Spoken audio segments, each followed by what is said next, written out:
Hi guys, Hasgar here. So today I'm continue to shadowing TEDx video. So today video is why avalanches are most deadly when they stop. Simon wrote. Okay, let's no. So we are going to today's sentence is I didn't know which way was up. I didn't know which way was down. I couldn't see anything. Elsie saw just snowfall. Okay, let's start to shadowing. In February 2012, pro skier Elsie Soster was carving through the slopes. pro skier Elise Sargstad was carving through the slopes of the Cascade Mountains when a crack formed. When a crack forms in the snowpack above her. Before she was fully engulfed by a 5,000-ton wall of snow. By a 5,000-ton wall of snow, Elise heard avalanche just in time to react with life-saving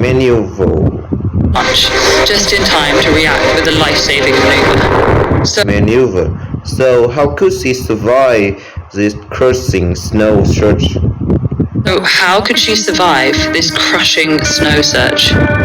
Avalanches are the rapid descension of snow, ice, rock, a combination of this. Rapid descension of snow, ice, rock, or a combination of this. Ice, rock, or a combination of these down a slope.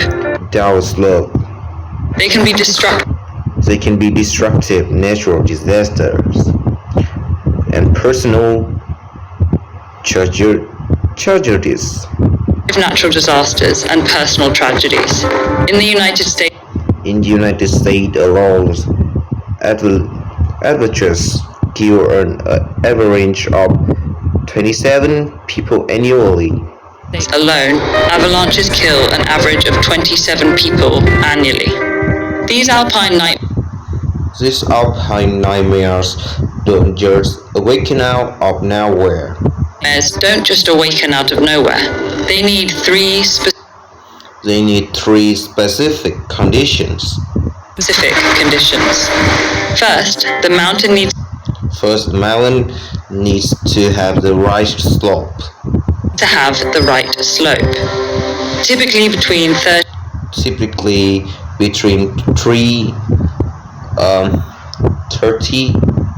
and 45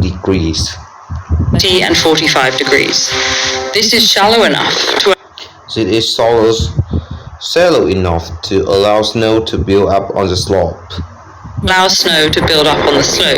Yet steep enough to provide enough potential energy for movement.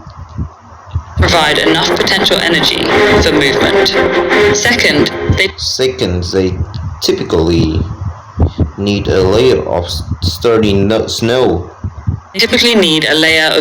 snow. Deposited over a weak or unstable layer.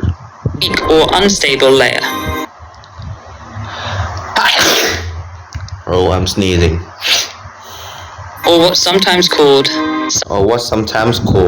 something over nothing. Something over nothing. Take the Cascade Mountain avalanche. Where recent heavy storms deposits a nearly 1 meter slab of fresh snow. Deposited a nearly 1 meter deep slab of fresh snow. Below this sat a thin layer of surface horror. layer of surface hoar. These are delicate, feathery These are delicate, feathery crystals ice crystals that form when thus formed when water vapor in the air rapidly freeze on the surface of snow. water vapor in the air rapidly freezes on the surface of snow, almost like Almost like dew in the winter time. dew in the wintertime. Finally, avalanches Finally, avalanches need a trigger, need a trigger, something to collapse something to collapse the weak layer and put the snow in motion. the weak layer and put the snow in motion. A trigger can be A trigger can be natural, such as heavy snowfall, strong winds, rainfall, natural, such as heavy snowfall, strong winds, rainfall, or even other avalanches. avalanches. Or they can be human Causes, like the surface impact of skiers or snowmobiles. like the surface impact of skiers or snowmobilers. Since fractures can propagate quickly through the snowpack, triggers can originate hundreds of miles away, hundreds of meters away, upstream, downstream, or even adjacent to the avalanche's path. or even adjacent to the avalanche's path. To the avalanche's path. Once in motion, how quickly an avalanche moves depends on the steepness. how quickly an avalanche moves depends on the slope's steepness, its exposure of vegetation cover, terrain roughness, terrain roughness, and the type and amount of snow involved. For example, dry, light, and loosely bonded snow tend to travel fast. Dry, light, and loosely bonded snow tends to travel fast, forming a powder cloud as it moves. In contrast, wet snow avalanches caused by water moving through the snowpack travel more slowly but are much denser and can be particularly destructive. but are much denser and can be particularly destructive. Larger avalanches can travel more than 160 km per hour. It can travel more than 160 kilometers per hour, breaking trees, destroying buildings, and burying roadways. destroying buildings and burying roadways. In 1970,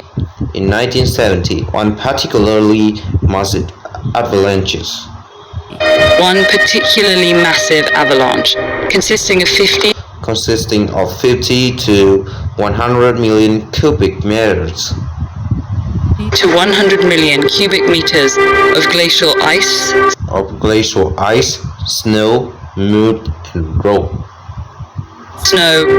and rock. Reach speeds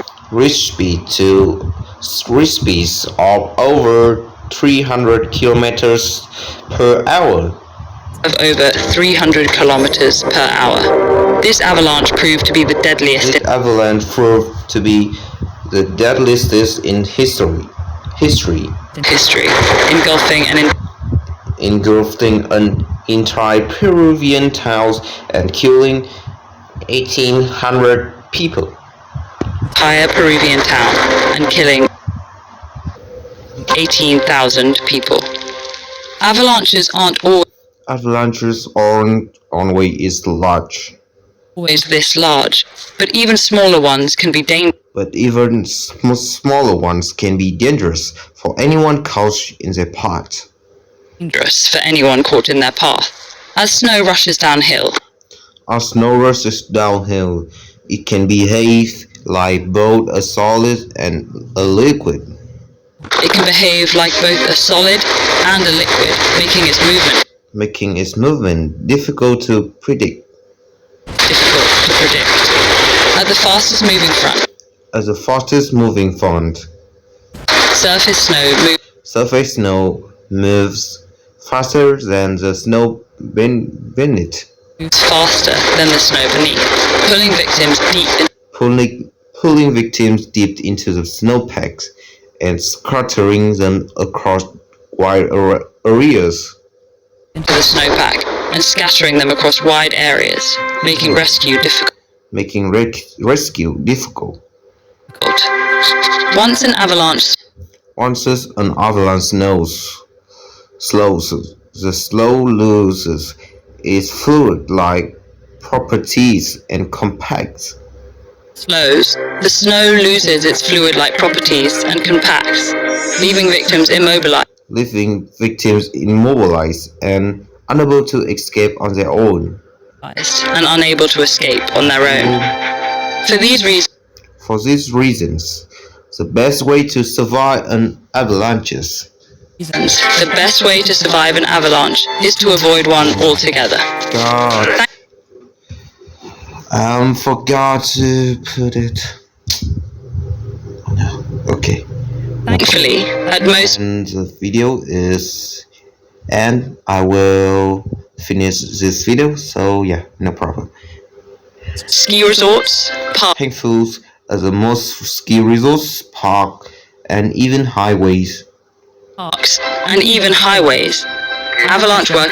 Avalanche workers mitigate risks by continuously monitoring the weather. Stability of the snowpack, Stability of snowpack and human activity. If a threat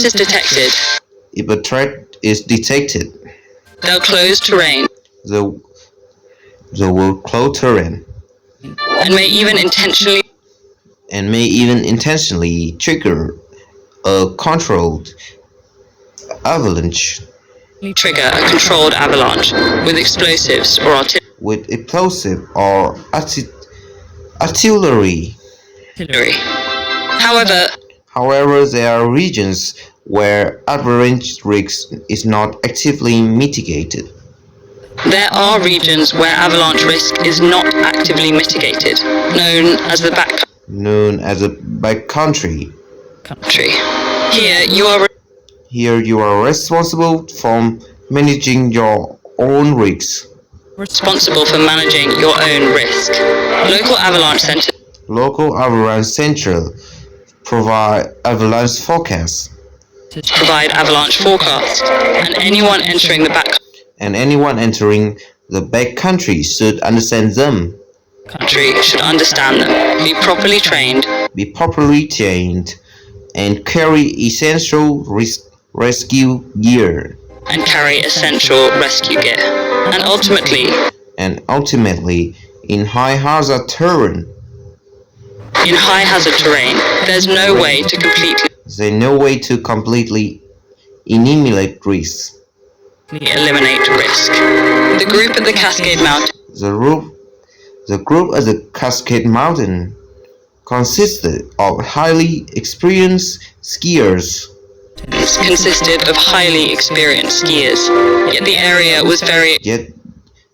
Yet the area was very exposed and following a large storm. Following a large storm, the avalanche danger forecast was elevated. In the end, three skiers lost their lives. But not Elise, as she was able to deploy an inflatable airbag. She was able to deploy an inflatable airbag. These devices are This device as imperfect and a last line of defense. imperfect and a last line of defense, yet can keep a victim closer to the surface, closer to the surface, improving their chance of rescue. should disaster strike. Should disaster strike. Ready to keep learning? Watch these videos to either challenge what you think you know or learn more about what you don't. Subscribe and stay curious. Subscribe and stay curious. And yeah, it's enough for today. Today it's too late because I'm having an extra class, so yeah, I'm upload this video too late. So yeah, if you want to watch this video, you can click to the description and click to the link. Pin the link in the description, and remember, like and subscribe my channel. Yeah, goodbye, see you tomorrow. Ta-ta for now.